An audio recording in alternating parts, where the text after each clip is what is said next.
Salut les explorateurs, je suis en ce moment au désert avec Solène. On vient de passer une semaine, on a marché pendant 5 jours.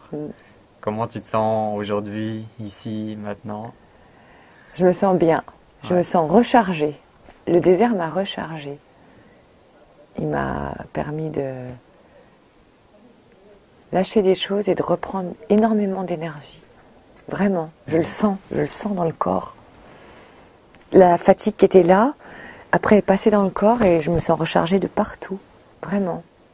Tu as senti l'énergie oui. forte du désert? Ah ouais. Et dès le début. Au début, c'est un peu perturbant même, je trouve, parce que c'est fort en fait quand même. On a tous des photos du désert dans nos souvenirs et tout, mais c'est bien vrai que ça se vit en fait. Et qu'on on finit par on en parlait l'autre jour ensemble, le fait qu'il n'y ait plus de frontières, que le désert nous rentre dedans et qu'on rentre dans le désert. Et quand on marche longtemps, qu'on finit par faire corps avec la dune, enfin avec le désert, on n'est plus séparés. C'est une expérience de réunion qui est superbe, je trouve, qui est belle, vraiment. Et au niveau physique, comment tu as vécu la marche? Chaque jour on marche.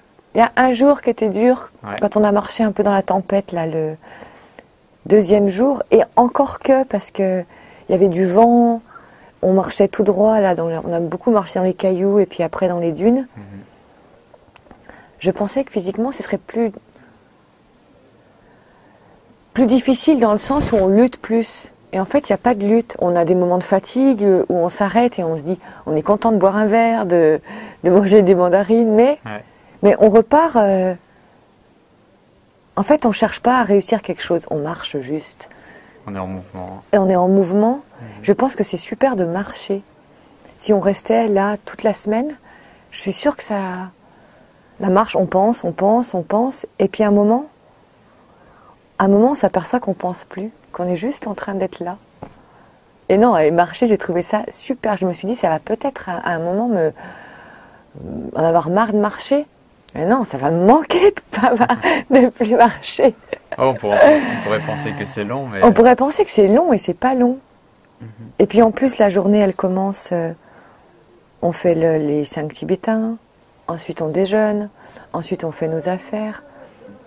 Après, on marche. La caravane, elle nous a rejoints à des moments.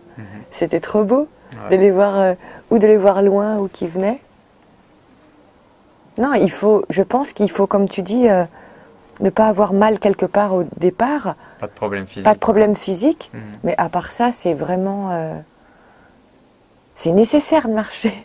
Je ne le conçois pas sans marcher, en fait. Ouais, on se sent vivant. On se sent vivant, et puis c'était pendant la marche silencieuse avec Salah, je te l'ai dit, je me suis dit, on se fatigue quand même dans les dunes. Je regardais Salah marcher, et il a une façon de marcher, il a le dromadaire dans une main, il pose les pieds à plat en fait, et c'est ses genoux qui s'adaptent à chaque fois au relief.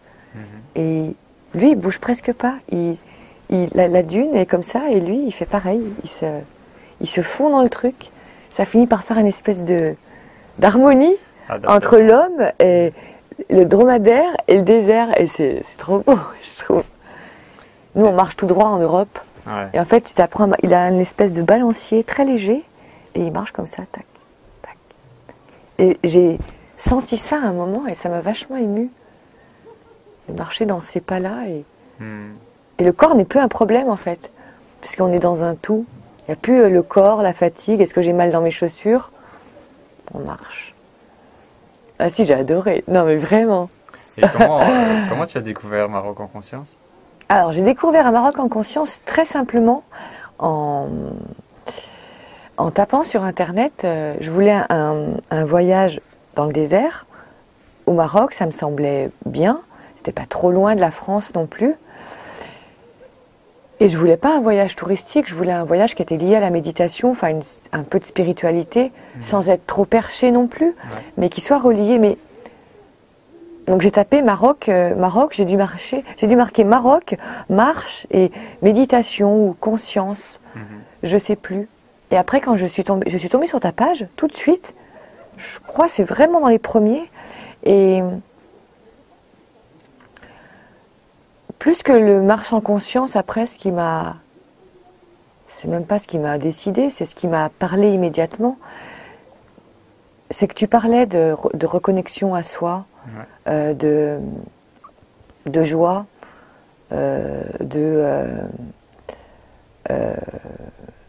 retrouver, de réconciliation à soi finalement avec ce qu'on est dans l'immensité, et qu'on se voit toujours comme des personnages séparés, et que le désert, je trouve, nous relie au monde et nous relie à la vie, et en étant la vie, enfin on est la vie, il n'y a pas la vie qui est là, et puis nous à un autre endroit.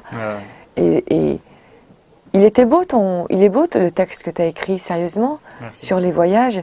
Et quand tu dis, je sais plus, si tu marques plusieurs petites puces et tu dis, si tu te reconnais là-dedans, si tu te reconnais dans quelques-uns, je sais plus quoi, et si ce voyage est fait pour toi, et j'ai rigolé parce que j'ai recompté les puces, j'ai dit, ok. Et tu te reconnais dans toutes les oui, c'est ça, si tu te reconnais dans toutes les vies. Et là, je t'ai appelé 3 heures après, allô. Et ça m'a fait rire parce que j'ai trouvé que c'est aussi pour ça que j'ai pris le voyage, je pense. Parce qu'il y avait dans les mots et dans la description que tu proposes quelque chose qui est très ancré dans la douceur, qui est pas dans le on va marcher, on va faire du sport. Et moi, j'ai été dans une période de vie où je me suis coupée d'une certaine douceur, mais parce que moi-même, on n'avait pas été doux avec moi, et j'ai eu du mal à recevoir de la douceur et à en donner. Et la bienveillance est vraiment... Et il y a une vraie bienveillance l'énergie dans laquelle tu l'écrivais, elle est déjà là, et quand je suis venue ici, le seul truc que j'avais un peu peur, c'était l'avion, tout ça, parce que j'aime pas bien. Mais je me suis dit, une fois que je serai dans le désert, tout ira bien. Et c'est exactement ça. Et un petit mot sur l'équipe qui nous entoure, les chameliers, les guides. Ils sont super. Ils sont vraiment super. On en parlait hier soir avec Larsen. Il nous a expliqué comment il recrutait les équipes, qu'il a fait venir la scène aussi parce que il disait qu'il était sourd et muet, mais qu'il pouvait l'envoyer partout. Il voyait tout. Il faisait la différence entre les sabots des chameaux. Il savait qui était passé. L'équipe, ils sont super. Ils sont joyeux.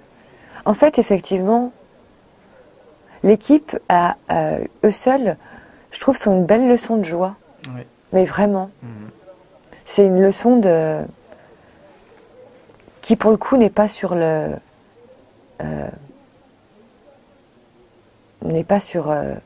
l'identité qu'on nous a donnée et qu'on poursuit toute notre vie.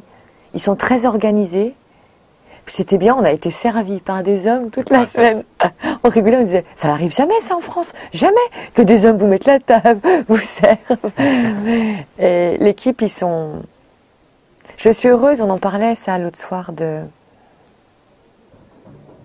J'espère qu'ils l'ont ressenti, mais je dis ça, mais je le sais que oui, qu'on était ensemble aussi avec eux.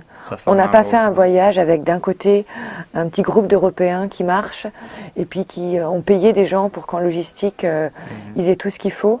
C'est une aventure. Et qu'on a passé des vrais moments à rire avec eux. On a fait de la gym dans les dunes.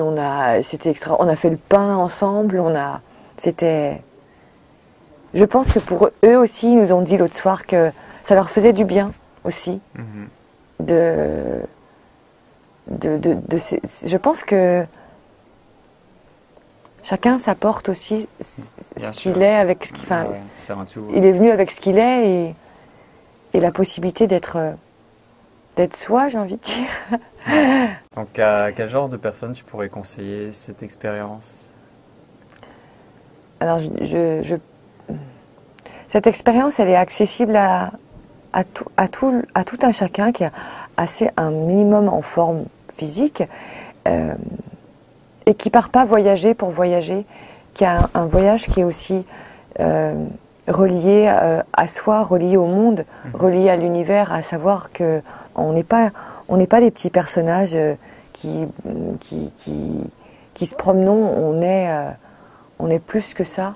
Et ce voyage, il peut être proposé à toute personne, je pense, qui a envie d'un retour mais à la fois d'un retour à quelque chose de simple et à la fois un élargissement de soi, de non-limitation. C'est très facilement proposable. Alors l'équilibre, il est peut-être effectivement jusqu'où, parce que ça s'appelait retraite spirituelle. Quand j'ai dit à des gens, je vais faire une retraite spirituelle, ils me disent, ah bah super, tu vas bien te marier, tu sais. Et là, je me suis dit, non, c'est pas ce que je voulais dire.